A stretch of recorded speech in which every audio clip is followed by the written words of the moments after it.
Ky është Marko Prendi, një djalë i ri i cili pasionit për rritjen e fluturave, po jep formë përmes kopshtit të fluturave. Këtë të martë ishte në muzeun Osokuka, ku u tregoi fëmijëve mbi rritjen dhe mirëmbajtjen e tyre.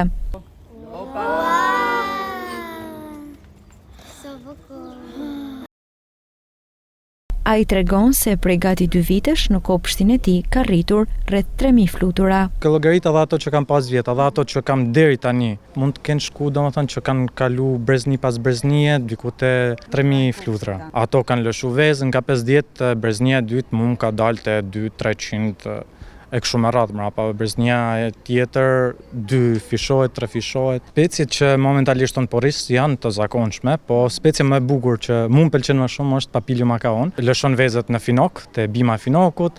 Është një vemje goxha e bukur, goxha e madhe, po ashtu edhe flutura është perfekte, shumë e bukur, ngjyrë të verdhë me vizime të zeza, ka në fund të flatrave pika blu, pika kuq, është perfekte. Ndërkohë, vështirësitë për rritjen e fluturave janë të shumta pasi duhen përshtatur kushtet. Ka qenë vështirë gjetja e informacionit, plotësimi i kushteve, çdo specie ka nevojë për bimë të veçanta, ka nevojë për temperatura të ndryshme, lagështia, domethënë janë një sër faktorësh që ndikojnë në rritjen e tyre. Oborrin e tij synon ta kthejë në një atraksion turistik, tregon i riu.